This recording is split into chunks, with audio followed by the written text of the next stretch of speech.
on the Mississippi River, the Army of Northern Virginia, under General Robert E. Lee, was moving toward a small town in Pennsylvania in an effort to find supplies, particularly shoes.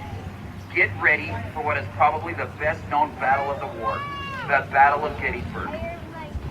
This is a major battle. It'll be a good photo opportunity for you folks in our audience. You're going to see soldiers of the Confederacy advance in ordered formation toward the Union lines. A brief description of the battle will be offered by Aaron Baer, Clarissa Gibby, Ben Woodland, and Ari Walker.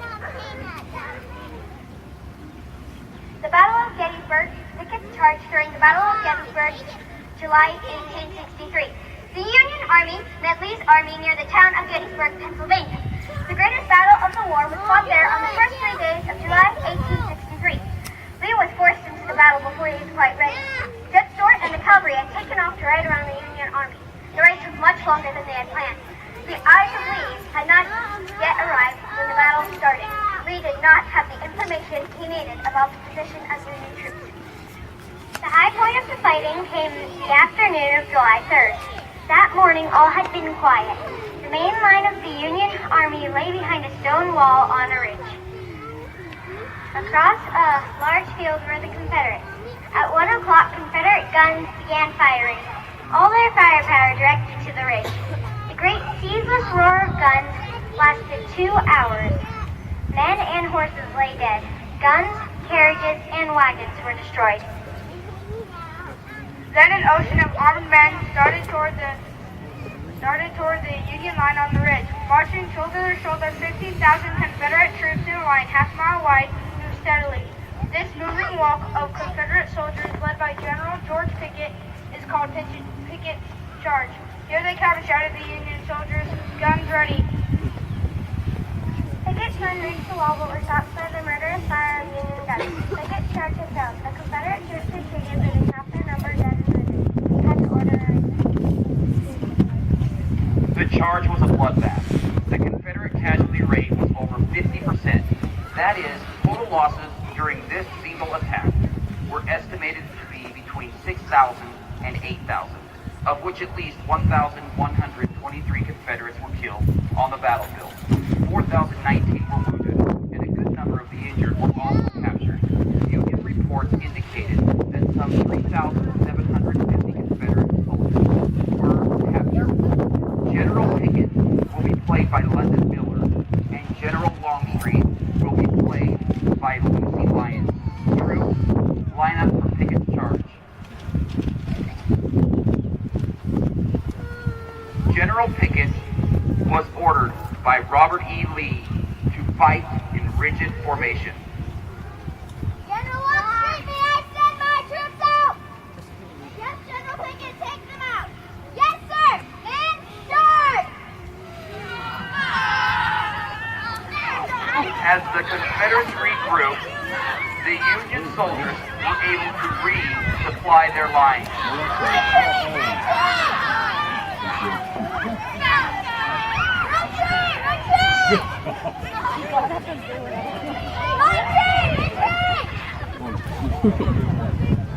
Bring out the second wave!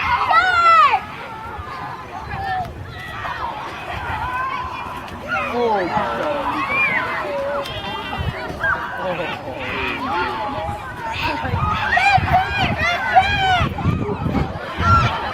Confederate soldiers, look to your dead and wounded and return to your lines.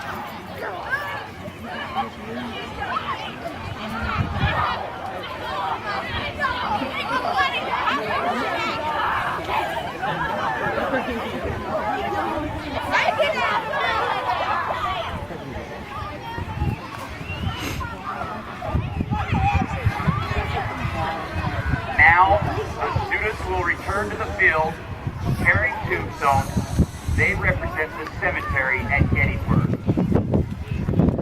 Of the 160,000 soldiers, both north and south, who fought at the Battle of Gettysburg, some 46,000 were killed, wounded, captured, or missing. In November of 1863, 3 months after the battle, Abraham Lincoln came to Gettysburg to participate in the dedication of the battlefield as the Soldiers' National Cemetery. Attorney David Wills initially proposed the cemetery to be funded by the state. Wills also headed the committee that coordinated the dedication ceremony. He invited Edward Everett to be the main speaker. Almost as an afterthought, Wills and the event committee invited President Lincoln to participate in the ceremony. Wills' letter stated, "It is the desire that, after the oration, you, as chief executive of the nation, formally set apart these grounds to their sacred use by a few appropriate remarks." Approximately 15,000 people are estimated to have attended the ceremony, including the sitting governors of 6 of the 24 Union states. In his speech, Lincoln explained to his audience that the best way to honor the men who had died on the battlefield was to continue to fight the war. His address of just over 2 minutes has since become one of the most famous in history. The Gettysburg Address will now be given by the Great American Award recipients of the 5th grade.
Troops, please reassemble in your camps.